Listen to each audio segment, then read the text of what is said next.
Jai Hind, everyone. I welcome you all to the Daily Class YouTube channel. इस video में हम बात करने वाले हैं idioms एंड phrases की top 100 most important idioms and phrases और ये वीडियो होगी पार्ट 1 क्योंकि हम बात करेंगे केवल 50 idioms की इस वीडियो में। नेक्स्ट वीडियो में 50 आएंगे, राइट? तो ये आपका दो पार्ट्स होने वाले हैं, है ना? और जो कि काफ़ी ज़्यादा इंपॉर्टेंट रहेंगे आपके exams like C D S, N D A और एफ कैट 1 2026 के लिए। तो डेफिनेटली आप इस पर रिलाई कर सकते हैं और इस तरीके से हम पढ़ेंगे ना, इस तरीके से हम पढ़ेंगे कि इसी वीडियो में आपको सारी चीज़ें याद भी हो सकें। आपको अलग से रिवाइज नहीं करना पड़े। वैसे तो रिवाइज डेफिनेटली करना ही पड़ेगा, तो उसके लिए पीडीएफ मैं आपको प्रोवाइड कर दूंगा। ये रहा टेलीग्राम चैनल डेली क्लास और लिंक मैं दे दूंगा डिस्क्रिप्शन में, वहाँ से आप डाउनलोड कर सकते हैं। तो पीडीएफ डेफिनेटली डाउनलोड करना और रिवाइज भी करना, लेकिन कोशिश यही रहेगी कि आपको यहीं पर इसी क्लास में चीज़ें रिवाइज करवा दी जाएं या फिर याद हो जाए आपको। तो होता क्या है यार, ईडियम्स जो होते हैं ना, ईडियम्स आपके बने होते हैं किसी ना किसी इंसिडेंट से या किसी की स्टोरी से। तो वही चीज़ें हम सबसे पहले देखने वाले हैं। किसी भी ईडियम की सबसे पहले तो ऑब्वियस ऑब्वियस सी बात है, उसकी हम मीनिंग देखेंगे, है ना? मीनिंग तो डेफिनेटली इंपॉर्टेंट है। नेक्स्ट आपका आया ओरिजिन, कि उस पर्टिकुलर ईडियम का ओरिजिन क्या रहा है, क्या ओरिजिन रहा है, कहाँ से वो ओरिजिनेट हुआ था वो चीज़। और फिर हम बात करेंगे एक सेंटेंस की। सेंटेंस में हम यूज़ करेंगे, क्योंकि आपको वोकैबलरी जब जब मैंने बताई है तब भी मैं आपको बोलता हूँ कि sentence formation is very important. इससे क्या होता है, आप कॉन्टेक्स्ट समझ पाते हो। यहाँ पर कॉन्टेक्स्ट का कुछ लेना देना नहीं है। यहाँ पर मेन पर्पस ये है कि आपको पता चल सके कि इसको आप यूज़ कैसे करोगे, और दूसरा आपको पता चल सके कि मतलब याद कैसे करना है। तो ये आपको हेल्पफुल रहेगा कि आपको याद हो सके, है ना? और जो नेक्स्ट चीज़ है वो एक ना एक पिक्चर रहेगी, कोई ना कोई पिक्चर रहेगी, क्योंकि विजुअलाइजेशन जो होती है उससे चीज़ें और आसानी से याद होती हैं। तो ये 3-4 चीज़ें जब हम करेंगे ना, तो डेफ़िनेटली आपको यहीं पर सारी चीज़ें याद हो जाएँगी। उसके बाद हम और भी वीडियोज़ कर पाएँगे। क्लियर? और डेफ़िनेटली आप कमेंट सेक्शन में बता सकते हैं मुझे कि आपको कैसे क्या लग रहा है ये सब, जिससे मैं डेफ़िनेटली और कुछ कंटेंट बना सकूँ आपके लिए। क्लियर? चलो, शुरू करते हैं। अटेम्प्ट कैसे करना है? सबसे पहले तो बात आती है अटेम्प्ट कैसे करना। अब देखो यार, 2 टाइप से आपसे इडियम्स पूछ सकता है यूपीएससी या फिर एफकैट, जो भी एजेंसी करवा रही है।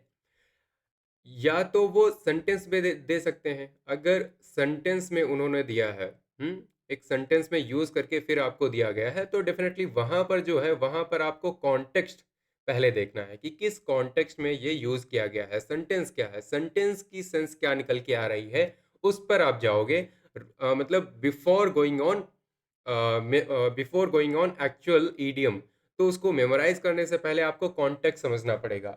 अदरवाइज अगर सिंपल ऐसे ही दिया है, तो 2-3 चीज़ें होती हैं जिनका आप ध्यान रख सकते हो। जैसे तो पहली ये होती है कि ईडियम आपका कुछ वर्ड से मिलके बना होता है। अगर वही सेम वर्ड आपका यूज़ हुआ है किसी भी ऑप्शन में, तो आप उसको एलिमिनेट कर सकते हो most of the time. I would say 90% of the time you can eliminate that particular option. अगर मैंने यूज़ किया है ईटिंग लाइक अ बर्ड, एक ईडियम है ईटिंग लाइक अ बर्ड, तो अब यहाँ पर आपके ऑप्शंस हैं, उसमें 1-2 में आपका बर्ड यूज़ कर दिया है। हाँ, बर्ड यूज़ कर दिया है किसी भी ऑप्शन में, तो उसको आप एलिमिनेट कर सकते हो। आप बोल सकते हो कि बर्ड वाला इडियम है, तो बर्ड ही ऑप्शन में नहीं आएगा।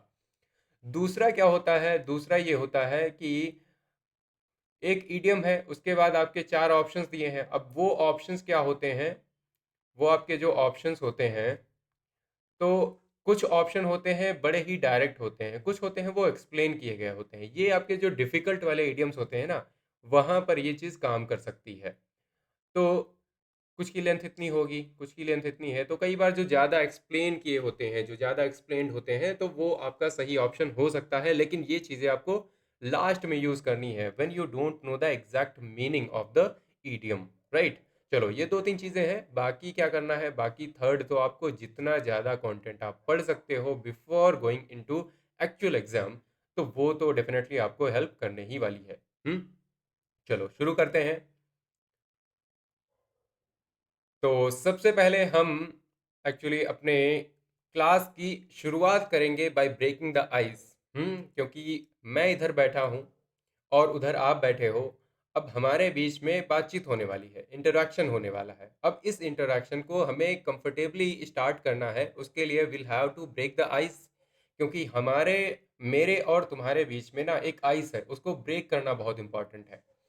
तो ब्रेक द आइस का सिंपली मतलब ये होता है कि स्टार्ट इंटरैक्शन कंफर्टेबली। ट्रेन में जा रहे हो, ट्रेन में जा रहे थे एसएसबी देने या फिर अपना एग्जाम देने, कहीं भी जा रहे थे, वहां पर चुपचाप बैठे हुए थे, एक अंकल थे सामने बैठे हुए या आंटी थी। अब वो मुस्कुरा रही हैं, बार बार मुस्कुरा रही हैं आपकी तरफ देख देख के, है ना, और आप भी थोड़ा सा अनकंफर्टेबल हो रहे हो। फिर आपको लगता है कि यार बात तो करना चाह रही हैं, या फिर हो सकता है कि कोई अपोजिट जेंडर हो, थोड़ी सी अट्रैक्शन हो, राइट। तो ऐसा भी हो जाता है कई बार।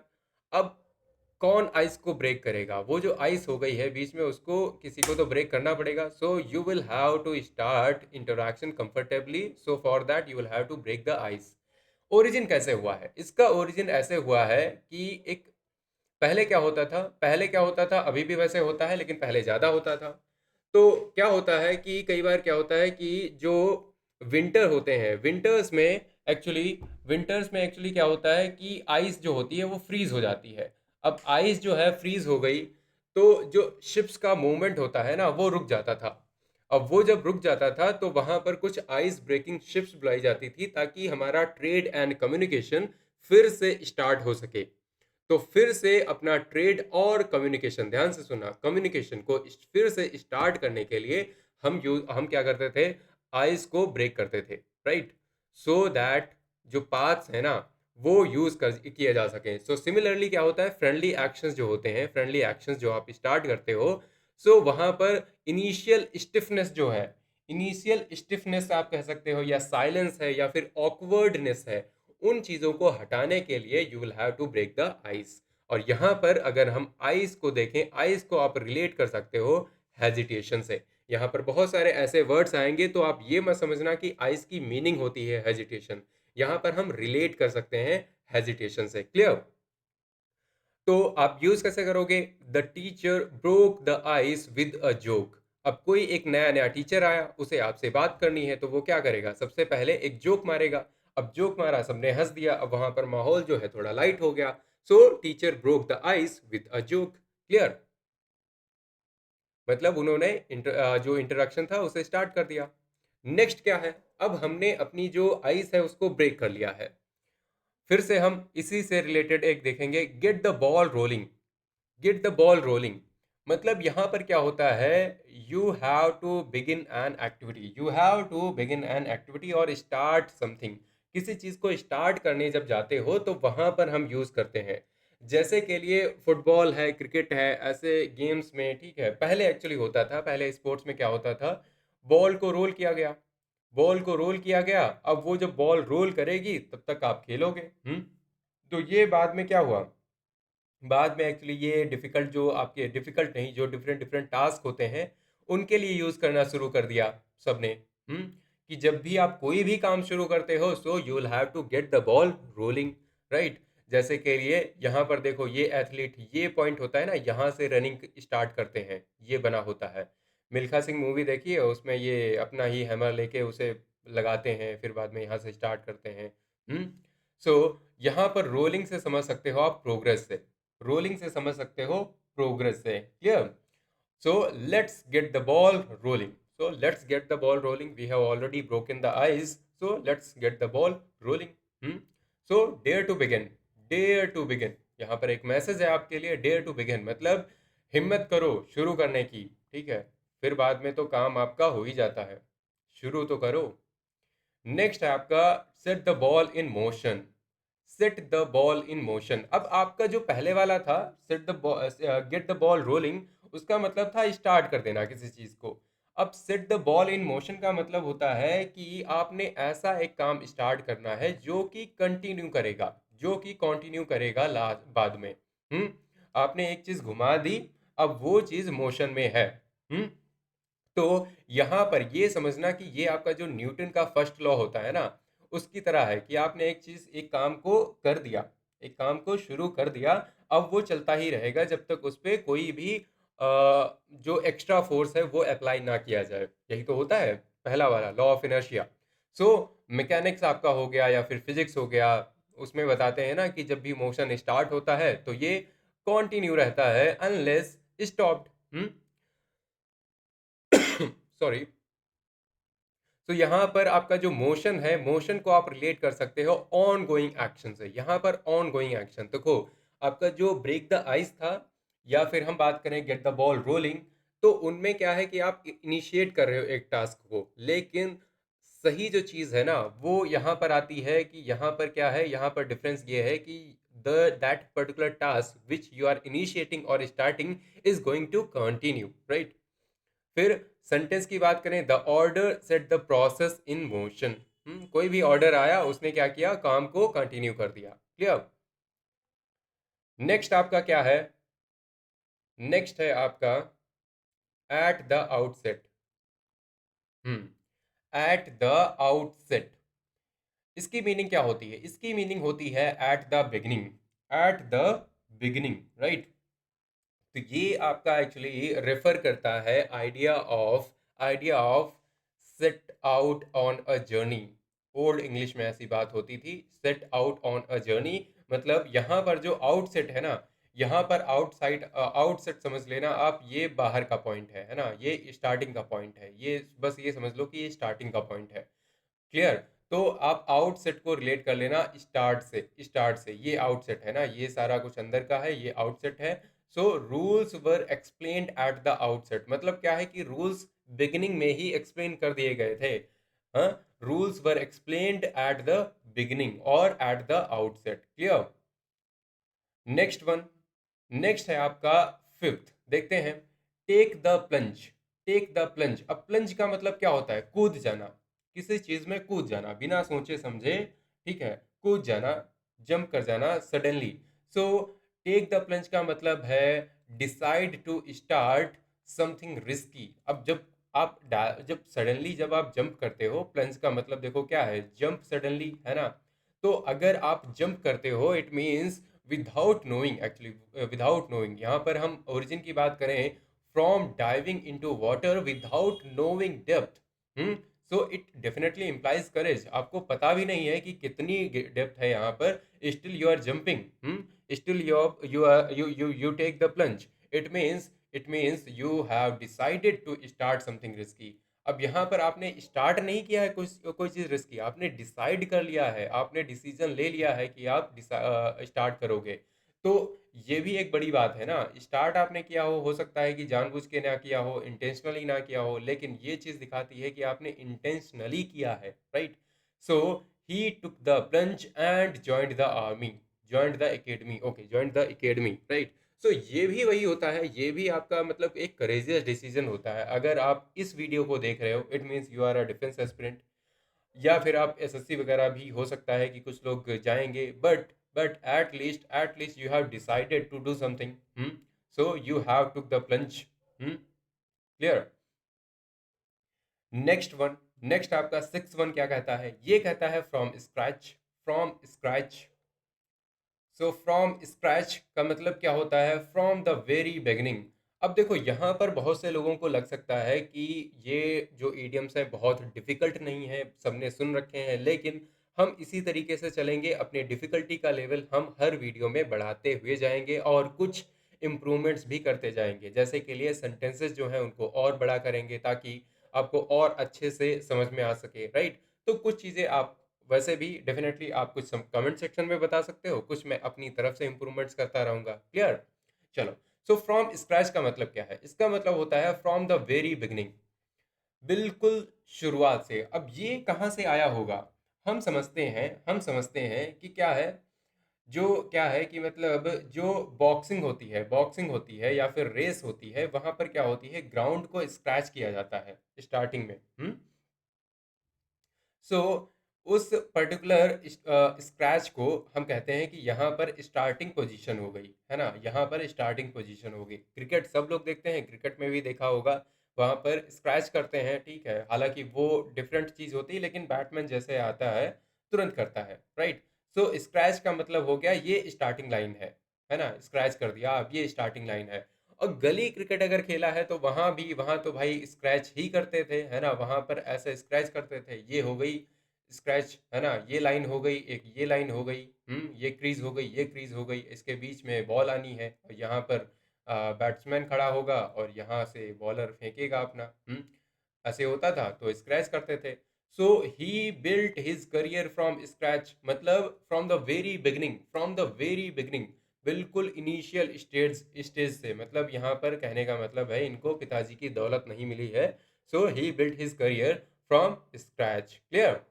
चलो नेक्स्ट वन। नेक्स्ट क्या है? नेक्स्ट है आपका lay the ground work. Lay the ground work मतलब प्रिपेयर करना फाउंडेशन को। जैसे के लिए मैं हमेशा कहता हूँ कि एनसीईआरटीज हो गई, जैसे के लिए हमारा इंग्लिश का जो लेक्चर चल रहे हैं, ठीक है, तो ये सब क्या है? ये सब दे आर गोइंग टू ले your ground work, lay the ground work right for you, because ये है फाउंडेशन को प्रिपेयर कर रहे हैं। और ये बहुत इंपॉर्टेंट है। क्योंकि यहाँ पर ओरिजिन की बात करें तो बिल्डर्स जो होते हैं, आपकी जो बिल्डर्स होते हैं, तो वहां पर क्या करते हैं? पहले ग्राउंड को प्रिपेयर किया जाता है ना, उसको बराबर करते हैं। सो उसको, उसके बाद में कंस्ट्रक्शन आपका स्टार्ट होता है। उसी तरह आपकी जो बेसिक प्रिपरेशन होती है वो ज़रूरी है, वो बहुत ज़रूरी है। यहाँ पर हम ग्राउंड वर्क को समझ सकते हैं बेस से कनेक्ट कर सकते हैं। सो सेंटेंस हो सकता है training Lay's the ground work for success. Training Lay's the ground work for success. Clear?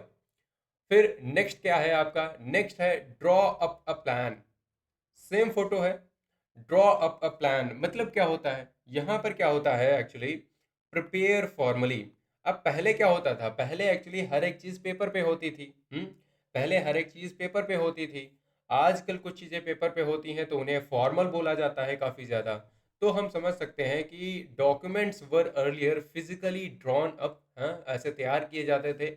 तो आप समझ सकते हो यहाँ पर फॉर्मुलेट किया जा रहा है, प्लान जो है वो फॉर्मुलेट किया जा रहा है, ड्रॉ किया जा रहा है प्लान, है ना, ड्रॉ अप प्रिपेयर किया जा रहा है officially. So authorities Drew up a strategy, मतलब उन्होंने प्लान बनाया। क्लियर है? तो आप प्लान को की जगह स्ट्रेटजी भी यूज कर सकते हो। ये कुछ कुछ चीजें होती हैं जो हम यूज कर सकते हैं, ठीक है, मतलब इंटरचेंज कर सकते हैं। क्लियर? फिर है put heads together. Okay, so put heads together मतलब बहुत सारे हेड्स हैं यहाँ पर। हेड से हम क्या समझ रहे हैं? हेड से एक्चुअली सिंबलाइज कर रहे हैं हम थिंकिंग को, मतलब माइंड को। क्लियर?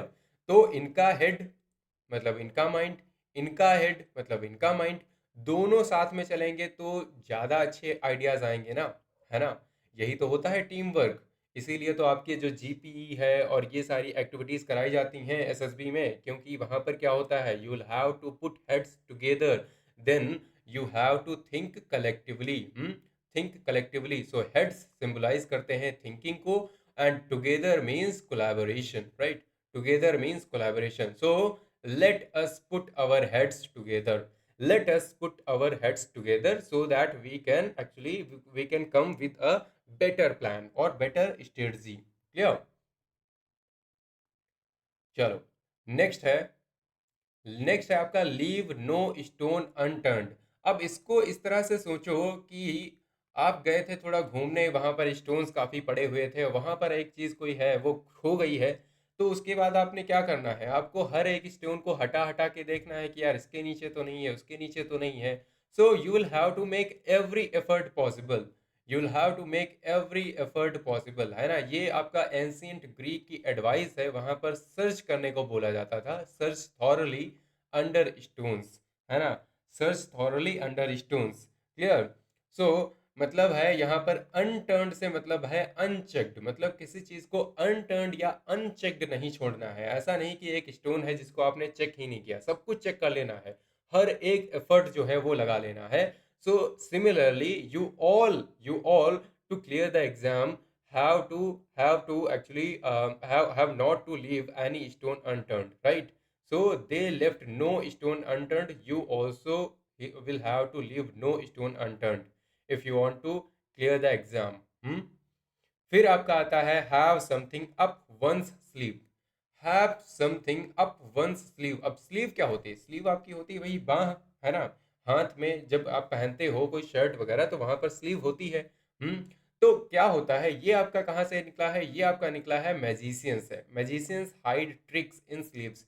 ऐसा होता है कई बार, आपके सामने सिक्का उसने ऐसे मुंह में रखा, हाथ में रखा, थोड़ी देर बाद गायब कर दिया, ना मुंह में है ना हाथ में है, कहाँ गया?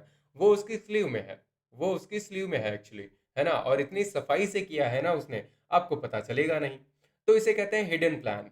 ये हो जाता है हिडन प्लान एक टाइप का, है ना। सो इसे कहते हैं एक टाइप का सीक्रेट प्लान और hidden plan. So have something up one's sleeve का मतलब होता है, तो स्लीव होती है एक हिडन प्लेस जहां पे उसने छुपा लिया। हाँ, छुपा लिया, अब किसी को बताना नहीं है। So he has a surprise up his sleeve, कह सकते हैं, बिल्कुल कह सकते हैं, है ना। चलो नेक्स्ट। नेक्स्ट है आपका प्लान ऑफ एक्शन। अब प्लान ऑफ एक्शन ऐसा है कि वो ब्लैक है, दिख ही नहीं रहा है। चलो ये तो मजाक था एक्चुअली, ये पता नहीं क्या हुआ है, कुछ टेक्निकल ग्लिच थी, तो दिख नहीं रहा है। चलो कोई बात नहीं, प्रैक्टिकल स्टेप्स की बात हम कर रहे हैं। प्लान ऑफ एक्शन आपका प्रैक्टिकल स्टेप्स होते हैं जो मिलिट्री और एडमिनिस्ट्रेटिव यूसेस में आता है ना। एक्शन का मतलब होता है एग्जीक्यूशन।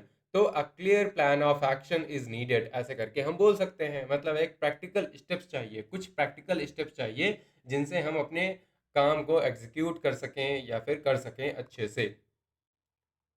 ठीक है। फिर है आपका बर्न द मिडनाइट ऑयल।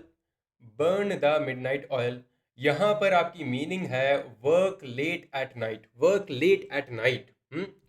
तो होता ये था, आज तो आपके पास बहुत सारी सुविधाएं हैं, बढ़िया इलेक्ट्रिसिटी है, सब कुछ है, लेकिन पहले नहीं होती थी।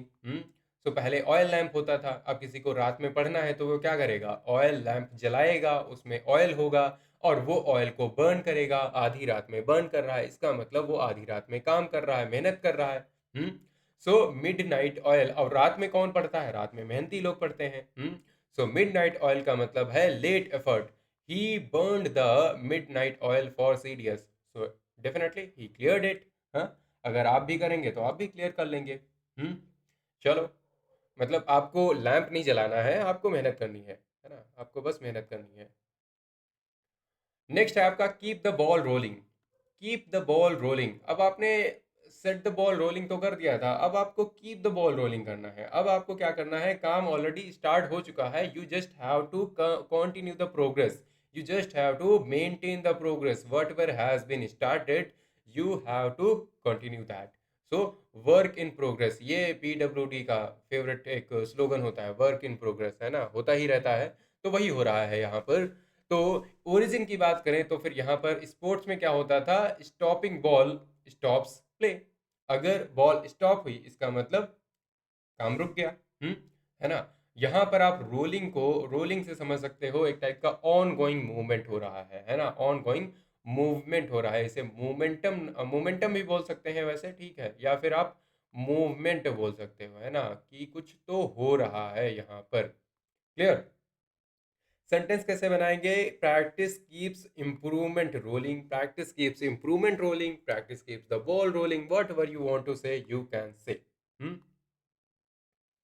नेक्स्ट है आपका toe the line. So toe the line, toe the line जैसा बोला गया है वही वाली लाइन को टू करना है ना, टू द लाइन। अब टू द लाइन आपका क्या होता है, ये आपका टू द लाइन का मतलब क्या है? इसका मतलब एक्चुअली होता है, इसका मतलब होता है obey the rules, obey the rules.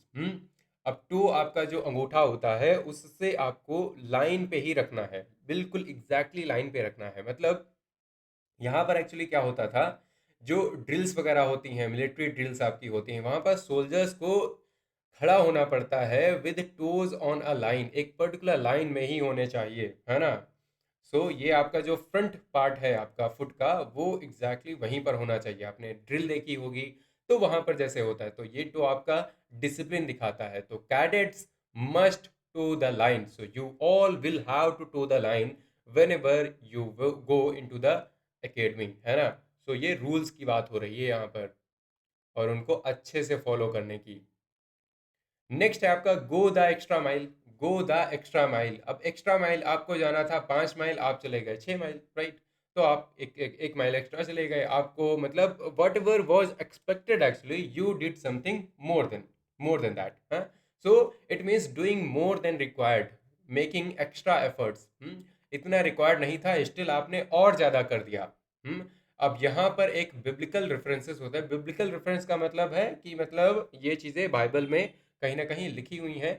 यहाँ पर रोमन लॉ जो था, ठीक है, वो फोर्स करता था लोगों को कि वॉक करना है आपको 1 more mile, है ना, 1 extra mile। तो वहां से ये चीज आई है। सो एक्स्ट्रा का मतलब है beyond required, right. So he went the extra mile, so you all will have to go the extra mile if you want to clear the exam. इस तरीके से नहीं यार, इतना नहीं करना होता, ठीक है, आराम से मेहनत जो होती है ना, वो भी आराम से की जाती है, कंसिस्टेंसी के साथ। नेक्स्ट है आपका stick to one's guns. Stick to one's guns meaning क्या होती है? मीनिंग होती है मेंटेन पोजीशन। अब आपने कहानी सुनी होगी 1962 बैटल ऑफ रजांगला की। वहां पर जो हमारे सोल्जर्स थे, उनकी जब बॉडीज हमें मिली, देन वी फाउंड आउट कि उनके हाथ में स्टिल गन्स थी, पता है। उनके हाथ में ही गन्स थी, मतलब वो फ्रोज हो गए थे completely, but still they were holding their guns. So they stuck to their guns. So जो भी यहाँ पर हम पोजीशन की बात कर रहे हैं, ठीक है। अब वैसे तो इसका ओरिजिन हुआ है हमारा नेवल वॉरफेयर से। हाँ, नेवल वॉरफेयर से। तो वहां पर क्या होता है कि होल्डिंग पोजीशन डिस्पाइट अटैक, कितना भी अटैक वगैरह हो जाए, you will have to hold your position, है ना। जो भी आपने डिसीजन लिया है, जो भी आपने पोजीशन लिया है, जो भी आपका स्टैंस है, ओपिनियन है, उसको चेंज नहीं करना है। हम्म है ना। अपनी लाइफ में एक्चुअली रिजिड नहीं होना होता है when it comes to opinions, otherwise होना पड़ता है, right. So she stuck to her decision. Next है आपका पुल वंस वेट।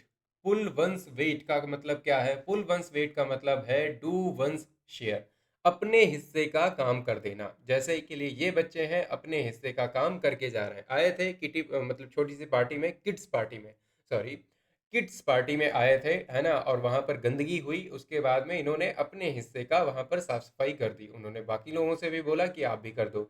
इसे कहते हैं टीम वर्क, है ना। इसे भी कहते हैं टीम वर्क। अपने हिस्से का तो एटलीस्ट कर दो, आजकल तो यही है कि यही एक्सपेक्टेड होता है लोगों से। तो यहाँ पर आपका जो रोइंग है ना, यहाँ पर वैसे आपकी कार्डियोवास्कुलर एक्टिविटीज़ हैं। आप बोल सकते हो कि आपकी जो मतलब दोनों टाइप की एक्टिविटीज़, आप यहाँ पर वेट घटाने का भी काम कर रहे हो, वो भी कर रहे हो। तो यहाँ पर आप मतलब पुलअप्स, ये कह सकते हैं कि पुलअप्स करना, तो वहाँ पर अपना वेट पुल करना। तो वो अलग बात हो गई। लेकिन यहाँ पर एक्चुअली इसका ओरिजिन एग्जैक्टली हुआ है बोट रोइंग से, ठीक है। बोट बोट जो रो की जाती है, चलाई जाती है, चप्पू वगैरह। तो उसमें देखो, कई बार बोट जो होती है, ठीक है, जो बोट होती है वो कई लोग वहां पर बैठे होते हैं, है ना। वहां पर कई लोग बैठे होते हैं, लंबी वाली। आपने वेम्बनाड लेक में देखा होगा, जो केरला में है। वहां पर बहुत लोग बैठे होते हैं। तब उनसे एक्सपेक्टेड होता है कि भाई आप ना आप ना अपने हिस्से का जो वेट है उसे मतलब वो करते रहो, ठीक है, ताकि चीज़ें बढ़िया से चलती रहें, है ना, स्मूथली चलती रहें, है ना, स्मूथली चलती रहें। तो ये चीज़ ज़रूरी होती है, ये चीज़ ज़रूरी होती है। सो अपने शेयर का काम करते रहना है, अपनी रिस्पॉन्सिबिलिटी जो है वो निभाते रहना है। सो वेट मतलब यहाँ पर रिस्पॉन्सिबिलिटी से है। तो every one must pull their weight, है ना, every one must pull their weight. That is what is required और एक्सपेक्टेड। नेक्स्ट है आपका keep one's nose to the grindstone. अब ये आपका ग्राइंड स्टोन जो होता है, इसको भाई बड़ा ही अटेंशन चाहिए होता है। अगर आपने इधर उधर अटेंशन कर दिया, तो आपकी ही जो वो है ना फिंगर्स, वो ग्राइंड हो सकती हैं। तो ये आजकल तो ग्राइंडिंग मशीन्स आ गई हैं। पहले ग्राइंड स्टोन वगैरह हुआ करते थे, जहाँ पर आप ग्राइंड करते हो अपनी स्पाइसेस को। और बहुत सी ऐसी चीज़ें होती हैं जो आप डेली लाइफ में खाते पीते हो, उन्हें करते हो। तो वो ना वहाँ पर एक्चुअली हार्ड वर्क भी काफ़ी चाहिए होता है। तो हार्ड वर्क कंटिन्यूअसली, अपनी नोज जो है वो ग्राइंड स्टोन पे रखना, मतलब work hard continuously. So grinding tools required close attention and hard work, definitely, है ना। हमने तो अभी भी देखा है अपने यहाँ घर में लोगों को करते हुए। सो ग्राइंड स्टोन का मतलब होता है हार्ड लेबर। ग्राइंड स्टोन का मतलब होता है हार्ड लेबर। तो मतलब यहाँ पर मतलब हम निकाल सकते हैं, आप ये मत समझना इसका एग्जैक्टली ये मतलब होता है, राइट। हम निकाल सकते हैं ये मतलब। So he kept his nose to the grindstone. इस तरीके से आपने करते रहना है, आपने पढ़ते रहना है ना। चलो नेक्स्ट। नेक्स्ट 20 की बात करते हैं। 20 क्या कहता है? On the right track. On the right track का मतलब क्या है? Progressing correctly. प्रोग्रेसिंग करेक्टली मतलब यहाँ पर क्या है कि जो रेलवे ट्रैक्स होते हैं ना, रेलवे ट्रैक से आया है, रेलवे ट्रैक से अब कोई जा रहा था बहुत दूर, पैदल यात्रा होती थी पहले, तो वो क्या करते थे? रेलवे ट्रैक को पकड़ लिया, ठीक ठीक है भैया ये वहीं पे जाती है, हाँ उसी उसी इलाके में जाती है, तो इसको पकड़ते रहेंगे, इसी ट्रैक पे रहना है और सीधे पहुंच जाएंगे। तो ऑन द राइट ट्रैक की फिर रास्ते में पूछते थे क्या मैं सही ट्रैक पे हूँ या नहीं, तो कहते थे हाँ आप ट्रैक पे हो, है ना। तो वहीं से निकल के आया कि प्रोग्रेस तो आप कर रहे हो, लेकिन करेक्टली कर रहे हो या नहीं इन द प्रोग्रेस, तो आप सही तरीके से कर रहे हो। डेफिनेटली सही तरीके से कर रहे हैं। अगर रिवाइज करते रहोगे, पढ़ते रहोगे बीच बीच में, तो डेफिनेटली सही प्रोग्रेस पे हो। सो ट्रैक का मतलब यहाँ पर पाथ से है, your preparation is on the track. अब आप बताएंगे मुझे कि आपकी प्रिपरेशन जो है वो ट्रैक पे सच में है या नहीं। फिर है, अगर आपकी ट्रैक पे नहीं रहेगी तो definitely you will run into trouble. हाँ, you will have to face difficulty, you will have to face difficulty. Clear. तो यहाँ पर हम बात करते हैं सडन कोलिजन, है ना। यहाँ पर हम ऐसे इमेजिन करते हैं कि सडन कोलिजन, है ना, सडन कोलिजन अगर हो जाए, दो चीज़ें कोलाइड कर जाएं, लड़ जाएं, आपस में टकरा जाएं, तो क्या होगा? तो यहाँ पर they they they both will run into trouble, है ना। सो रन इनटू का मतलब क्या होता है? इनकाउंटर, ये आपका फ्रेजल वर्ब भी होता है, याद रखना है। So the plan ran into trouble. अब पढ़ा नहीं था पहले से, मॉक वगैरह लगाए नहीं थे प्रॉपरली, और फिर बाद में क्या हुआ? लास्ट में जाते जाते अरे सवाल तो लग नहीं रहे। मैथ्स के लेक्चर केवल देखे थे, रिवाइज किए नहीं थे, सवाल खुद से लगाए नहीं थे बैठ के, नोट किए नहीं थे, है ना, तो प्रॉब्लम होगी। अब इन्होंने शाम को आइसक्रीम खा ली, then after she is running into trouble, है ना, प्रॉब्लम हो गई। नेक्स्ट है आपका hit a roadblock. Hit a roadblock, अब वो था फेस प्रॉब्लम्स, फेस डिफिकल्टी, ये है फॉर फेस ऑब्स्ट्रक्शन। ये इनको ब्रीदिंग में प्रॉब्लम हो रही है, ये सीधे जाना चाह रहे थे लेकिन रास्ते में ये ऑब्स्ट्रक्शंस आ गए, हाँ। सो hit the road block, they hit the road block. So origin आपका कैसे होगा? Physical barriers stop movement, physical barriers stop movement. And difficulty, difficulty जो यहाँ पर है, जैसे रोड ब्लॉक है, उसको हम कनेक्ट कर सकते हैं ऑब्स्टिकल से, है ना, ऑब्स्टिकल से।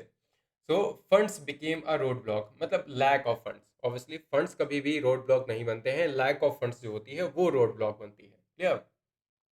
चलो नेक्स्ट। नेक्स्ट है आपका between the devil and the deep blue sea. Okay.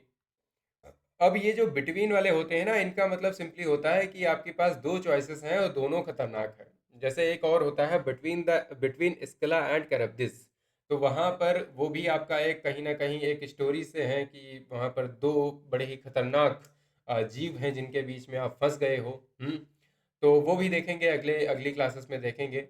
तो यहाँ पर मीनिंग क्या है? टू डेंजरस चॉइसेस, जैसा इनके पास, या तो मतलब आजकल मैं देखता हूँ कि वुमेन के पास डेफिनेटली यही चॉइसेस होती हैं, and that is definitely wrong. कि या तो या तो उन्हें मतलब काम धाम करें, ठीक है, काम धाम करें, ठीक है, या तो अगर काम वाम नहीं कर रही हैं तो उनकी शादी हो जाएगी, हाँ। And that is why I have seen many women are compelled to work because they want to escape this particular situation, है ना। लड़कों का क्या है, ठीक है, कोई दिक्कत नहीं, पड़े रहेंगे, पड़े रहेंगे। और वहां से एक और बात याद आती है, आजकल देखा गया है कि boys are working to get married and women are are working to not get married, है ना। ये भी एक सिचुएशन हो गई है सोसाइटी में। हम्म। चलो, तो यहाँ पर देखो, ये आपका नॉटिकल टर्म से आया है। यहाँ पर डेंजरस शिप सीम वर्सेस ओपन सी। अब किसी की शिप सीम है, सीम समझते हो, ये आपकी होती है जहाँ पर जॉइंट्स होते हैं शिप में। वहां पर जब कोई चीज टूटने लग गई, अब वो बंदा फंस गया है, इसको आप डेविल की तरह ले रहे हो, है ना, इसको आप डेविल की तरह ले रहे हैं, तो फिर ओपन सी है, अब वहां पर किधर जाए वो, किधर जाए? तो डेफिनेटली प्रॉब्लम है। सो he faced a kind of situation, he found himself between the devil and the deep blue sea। ऐसे होना चाहिए था यहाँ पर सेंटेंस। क्लियर। फिर नेक्स्ट क्या है? Upset the apple cart. Upset the apple cart, अब एप्पल कार्ट को अपसेट कर देना मतलब एक प्लान आपने बनाया था उसको ruin कर देना। सो एप्पल कार्ट जो होते हैं वो ओवर टर्न कर देते हैं स्पॉइल्ड गुड्स को, है ना। आपने अलग किया था, आपने अलग किया था, अब उनको क्या कर दिया आपने? मतलब यहाँ पर क्या हुआ, प्रॉब्लम हो गई, है ना, गुड्स को उन्होंने उसने स्पॉइल कर दिया। So upset the apple cart. So upset का मतलब यहाँ पर क्या है, डिस्टर्ब कर देना। So one mistake upset everything, ऐसे होता है। नेक्स्ट है आपका a bitter pill to swallow. A bitter pill to swallow, कड़वी दवाई है लेकिन स्वेलो तो करनी पड़ेगी। जैसे कि लिए फेलियर होता है। Failure is the failure is a kind of bitter pill to swallow. Hard truth है, बिटर ट्रूथ। हाँ, so medicines were bitter but necessary. Medicines were bitter but necessary. So यहाँ पर बिटर से आप समझ सकते हो अनप्लेजेंट से। But the thing is that although failure is a bitter pill, but remember, always remember, whenever you fall then you fly again. So you all have to keep failing, keep falling, but don't forget to stand up once again। चलो आगे बढ़ते हैं। आधे हो गए हैं, आधे बचे हैं। चलो 26, smell a rat. Smell a rat का मतलब है, देखो कोई भी सस्पेक्ट करना एक रॉन्ग डूइंग को, बड़ा ही गलत सा कुछ होता हुआ दिख रहा है हमें, कुछ तो गलत है, कुछ तो गड़बड़ है। दया। तो ये दया, क्या दया मतलब इनको ऐसा लग रहा है, ये तो बड़ा ही गंदा सा जोक हो गया, just leave it, ignore it. हाँ, ये मैं खुद करना नहीं चाह रहा था, ये बड़ा ही क्रिंज सा हो गया है। Leave it. राइट, अब ये इन्वेस्टिगेटर है and he smells a rat.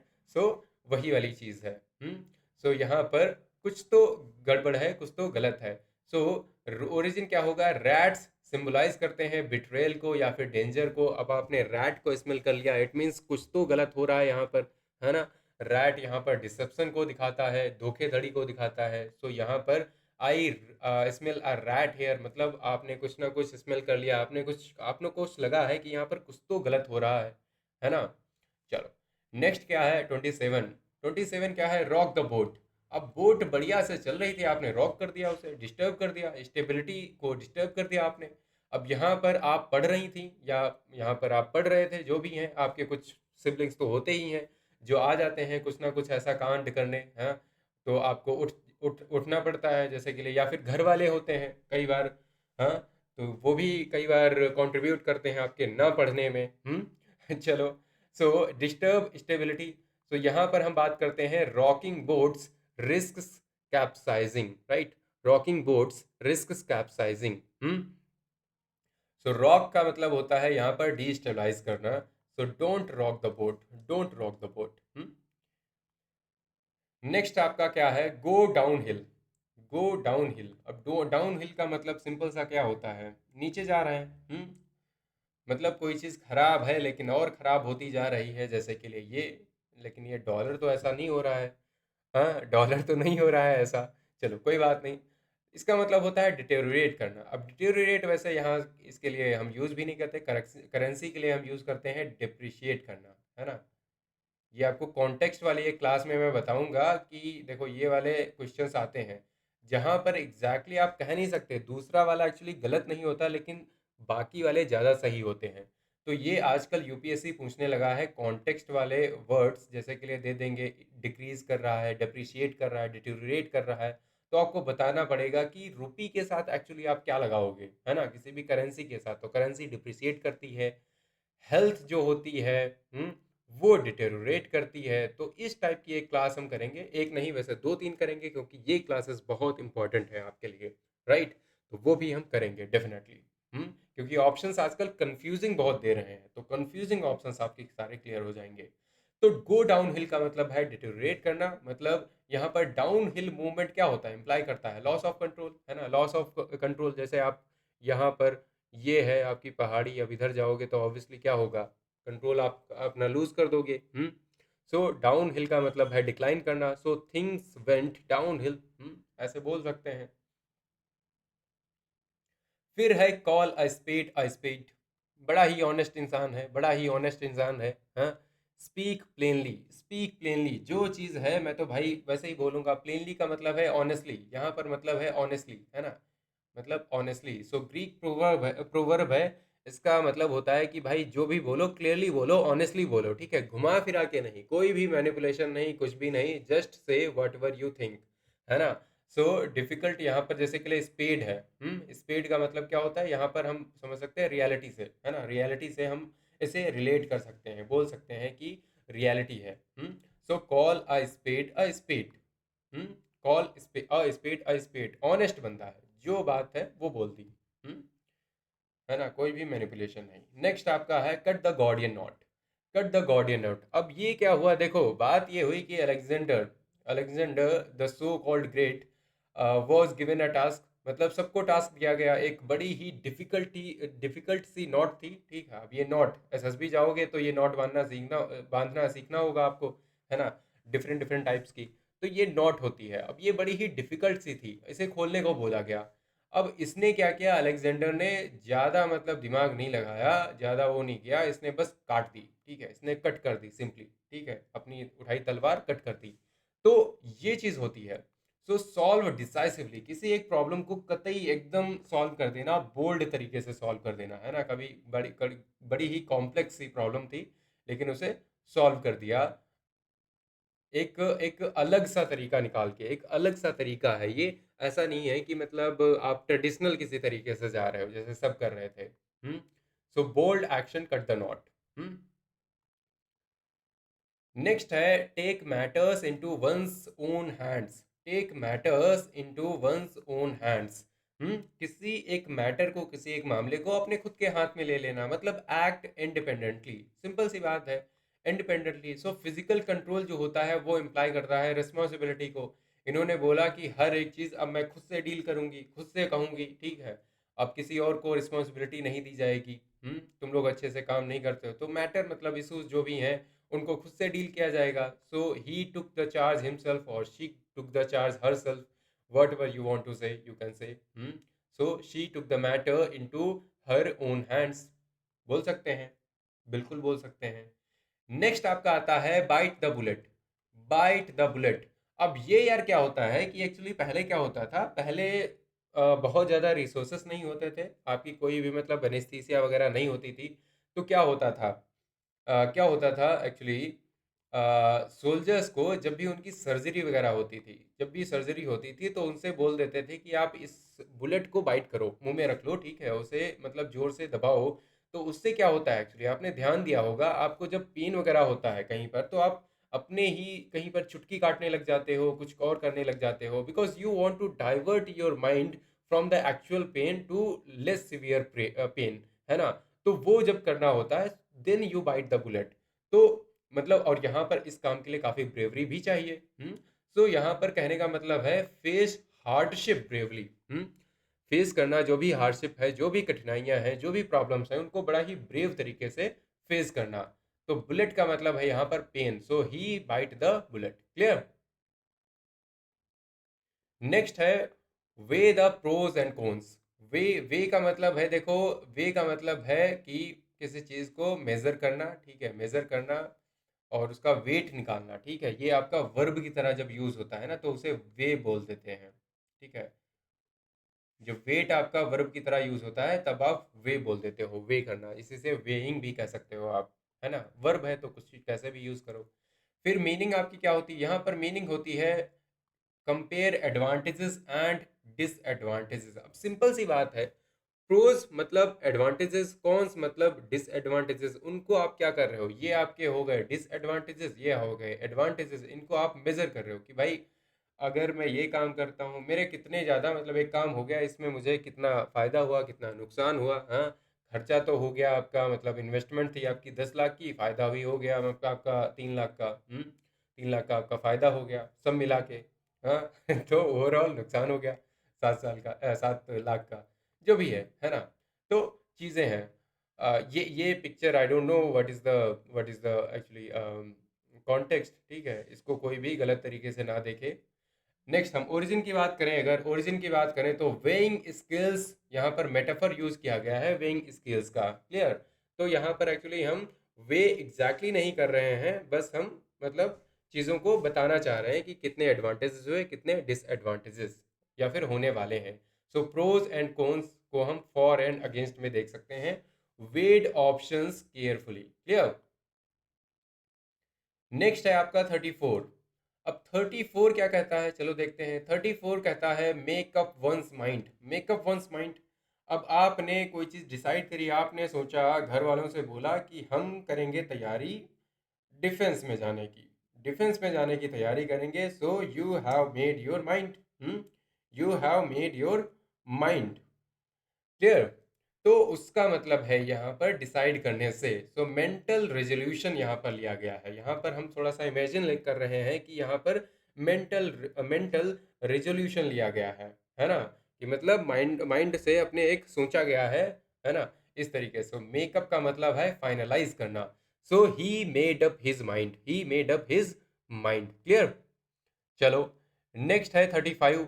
35 है at the 11th hour, at the 11th hour. अब मान लिया होते हैं 12 आवर्स, अब आपने कर दिया 11th आवर पे कोई काम, आप 11th आवर में करोगे, इसका मतलब लास्ट मोमेंट पे आप कर रहे हो, लास्ट मोमेंट पे आप अपने काम को कर रहे हो। सो नेक्स्ट वन, तो ये हो गया आपका लास्ट मोमेंट, है ना। और ये लिया गया है अगेन आपका बिब्लिकल रेफरेंसेस, लेट हायरिंग।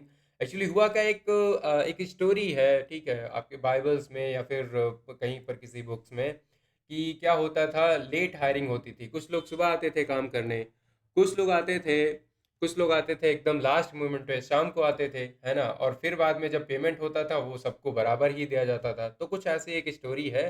तो कह सकते हैं कि ये 11th आवर का मतलब है बिल्कुल फाइनल स्टेज पे, है, फाइनल स्टेज। जैसे ये दादाजी हैं अपने 11th आवर में अपने बच्चे को, पोते को अच्छी अच्छी कहानियां सुना रहे हैं, ये हो गया। और इसी तरह आपका जो लास्ट चांस है ना, ये चीज। So saved at the 11th hour, clear. फिर है hang in the balance, hang in the balance. अब हैंग करना इन द बैलेंस मतलब अनसर्टेन होना, अनसर्टेन क्या चाहिए, ये या ये, पता नहीं, समझ नहीं आ रहा, है ना। अब ये बच्ची है छोटी सी, अब इसके बहुत सारे फ्रेंड्स हैं, ये मतलब रीमा है, ठीक है, आशुतोष है, ठीक है, रोहन है, हाँ, गीता है। अब इसमें से सबसे क्लोज फ्रेंड किसको बनाए, समझ नहीं आ रहा, समझ नहीं आ रहा किसको क्लोज फ्रेंड बनाया जाए। सो वेइंग स्किल्स अगेन यहाँ पर इमेजिन किया गया है, वेइंग स्किल्स को लिया गया है। यहाँ पर थोड़ा सा समझ रहे हैं कि यहाँ पर इस तरीके से हम समझने की कोशिश करते हैं कि एक चीज़ यहाँ पर लटक रही है, ठीक है, एक चीज़ यहाँ पर, ठीक है, ये वेइंग स्केल है, वॉट एवर, है ना। सो बैलेंस यहाँ पर दिखाता है equality. So result Hanks in balance, result Hanks in balance मतलब काफ़ी अनसर्टेन है, होगा या नहीं होगा पता नहीं। फिर है आपका make or break, make or break. तो इसका मतलब क्या होता है, डिसाइड सक्सेस और failure. So this is the moment of make or break, मतलब या तो आप बन सकते हो या तो आप टूट सकते हो, है। टर्निंग पॉइंट, यहाँ पर हम एक मेटाफर यूज कर रहे हैं टर्निंग पॉइंट का, मतलब ये एक टर्निंग पॉइंट है आपका मेक और ब्रेक वाला, है ना। सो मे ब्रेक का मतलब यहाँ पर फेलियर से ले रहे हैं। So this test is make or break, या तो या सक्सेसफुल हो जाओगे या तो प्रॉब्लम होगी, है ना। ये इस चीज की बात हुई है। नेक्स्ट आपका 38। 38, 38 क्या कहता है, टच एंड गो। 38 कहता है टच एंड गो। हाँ, एक्चुअली ये होता है आपका एक risky situation. Touch and go का मतलब ये नहीं छुआ और भाग गए, इसका मतलब होता है एक रिस्की सिचुएशन। आपको इस फोटो से समझ सकते हो, ये बच्चा इधर आ रहा है, ये एक रिस्की सिचुएशन है, ठीक है। तो इसका मतलब होता है रिस्की सिचुएशन, ये बच्ची ऐसे झूल रही है, ये भी एक रिस्की सिचुएशन है। हाँ, तो यहाँ पर एक्चुअली हम ओरिजिन समझते हैं इसका, शिप्स टचिंग सी बेड ब्रीफली। आपको अगर याद हो, मूवी अगर देखी हो किसी ने टाइटैनिक, तो उसमें दिखाया है कि उसने टच किया हल्के से और निकल गया। तो वही तो रिस्की सिचुएशन होती है, वही तो रिस्की सिचुएशन होती है, बस प्रॉब्लम हो गई। सो टच का मतलब है यहाँ पर near danger, so it was touch and go, risky situation.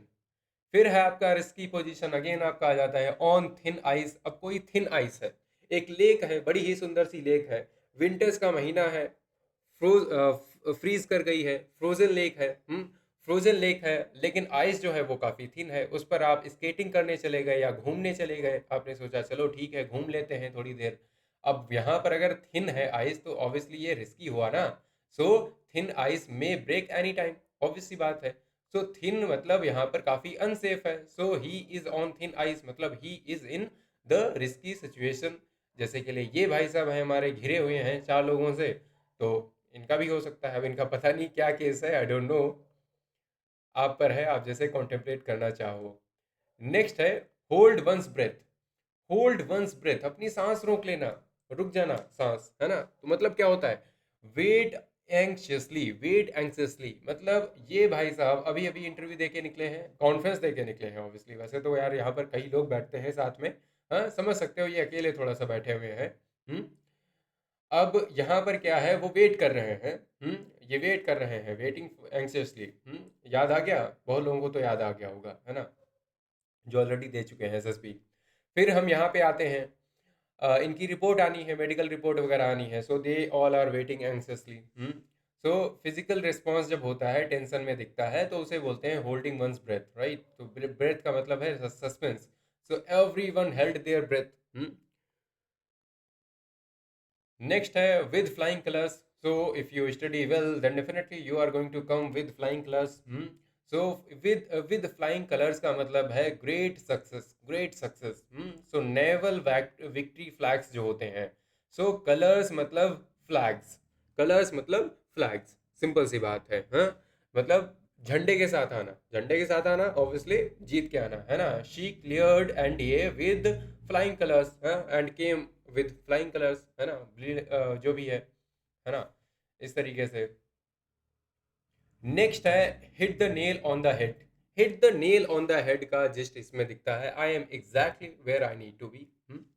मतलब जहां पर जो चीज होनी चाहिए एग्जैक्टली प्रिसाइजली वहीं पर चीज आपको जब मिले, then you can say hitting the nail on the head, right. Be exactly right. So carpentry आपने देखी होगी, कारपेंटर्स जो होते हैं वो हैमर अपना चलाते हैं, अगर वो हिट ना करें नेल पे, ठीक है, तो उनका नेल जो है वो उखड़ जाएगा, हाँ। So they will have to hit the nail on the head only, जो भी है ना। सो नेल का आप समझ सकते हो एग्जैक्ट पॉइंट जो है जहां पर उन्हें करना चाहिए। So that answer was perfect. That answer was perfect. It means the answer hit the nail on the head. Clear? चलो नेक्स्ट 43। 43 कहता है पे ऑफ। अब ये तो आपका फ्रेजल वर्ब हो गई, है ना। इसका मतलब होता है प्रोड्यूस करना रिजल्ट्स को, रिजल्ट्स को प्रोड्यूस करना। यहाँ पर इमेजनरी ली गई है फाइनेंशियल सेटलमेंट्स की, है ना। फाइनेंशियल थोड़ी सी बातों को लिया गया है कि पे ऑफ। तो इससे हम बात करते हैं कि पे ऑफ का मतलब होता है सक्सीड हो जाना। So hard work paid off, मतलब कि हार्ड वर्क ने डेफिनेटली रिजल्ट दिखाया, पॉजिटिव रिजल्ट दिखाया, है ना। नेक्स्ट वन है bear fruit. Bear fruit, bear fruit का मतलब क्या होता है, यील्ड रिजल्ट्स। अब यहाँ पर कोई भी पेड़ आपने लगाया, अगर उसमें फल आने शुरू हो गए, मतलब आपका जीवन जो है साकार हो गया, है ना। सो यहाँ पर एग्रीकल्चर मेटाफर यूज हुआ है, फ्रूट मतलब है आउटकम, यही तो चाहिए था, वही मिल गया। सो एफर्ट्स बोर फ्रूट, है ना, ये आपकी सेकेंड फॉर्म होती है, तो आपने यूज कर ली, बियर का बोर हो गया। क्लियर? चलो नेक्स्ट हम बात करते हैं fall flat. Okay, next one is fall flat. Fall flat, fall flat की मीनिंग होती है फेल कंप्लीटली, कंप्लीटली फेल कर जाना। बिल्कुल सीधा औंधे मुंह गिर जाना, है ना, फेल हो जाना। ये सिचुएशन अवॉइड करनी है, पढ़ते रहना है ना।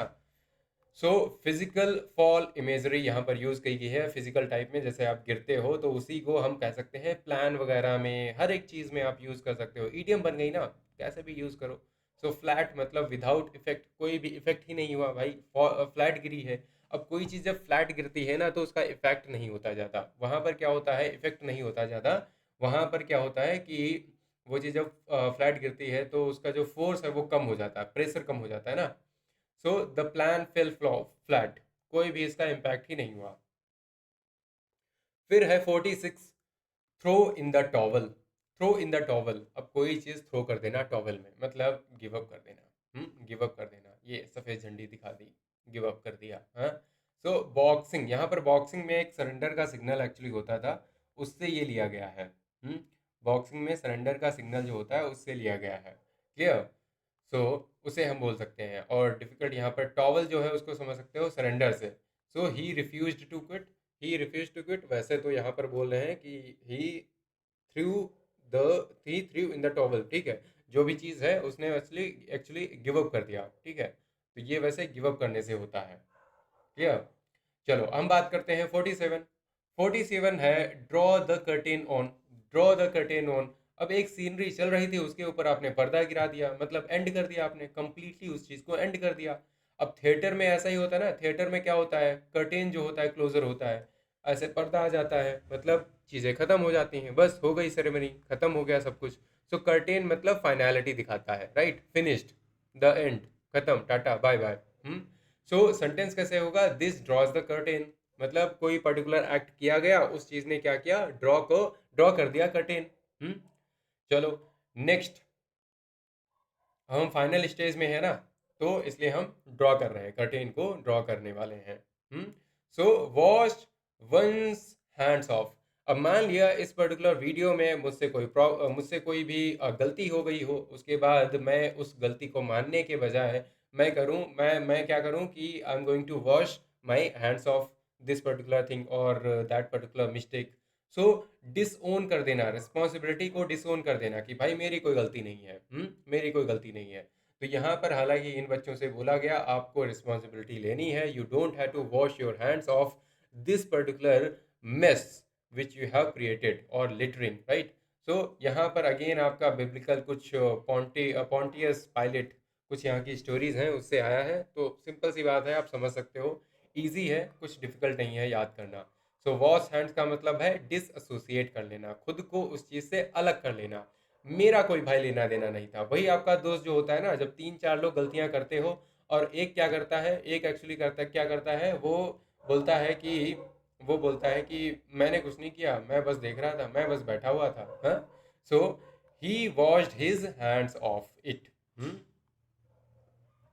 नेक्स्ट है आपका end of the road. End of the road, end of the road क्या होता है, no further progress, no further progress, ऐसे करके वर्क इन प्रोग्रेस दिखा रहा है, लेकिन आपका डेटा खत्म हो चुका है, ये दिखा तो रहा है लेकिन ये 2 घंटे से ऐसा ही दिखा रहा है, मतलब यहाँ पर एंड ऑफ द रोड दिख रही है, लिटरल जर्नी मेटाफर लिया गया है, जहाँ पर वो रोड जो है एंड हो जाती है, तो वहीं से हम समझ सकते हैं कि प्रोग्रेस एंड हो गई है, राइट। सो रोड मतलब प्रोग्रेस या process. So this is the end, hold your breath and count to 10। 50।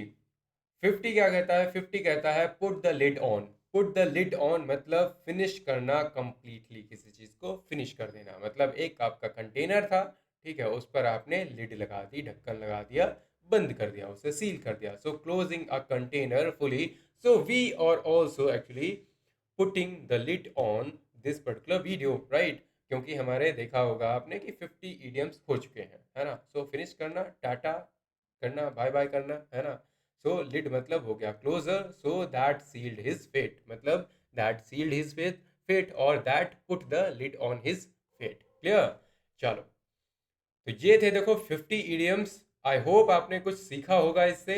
Next वाले में definitely I will try to enhance the difficulty level and as well the kind of concept, और आप मुझे कुछ suggestions comment box में ज़रूर से दीजिएगा, राइट, जिससे मुझे आइडिया लगे कि आपको क्या मतलब चीज़ें और हैं जो आपको चाहिए हो सकती हैं। क्योंकि यार आइडिया तो वहीं से आता है ना।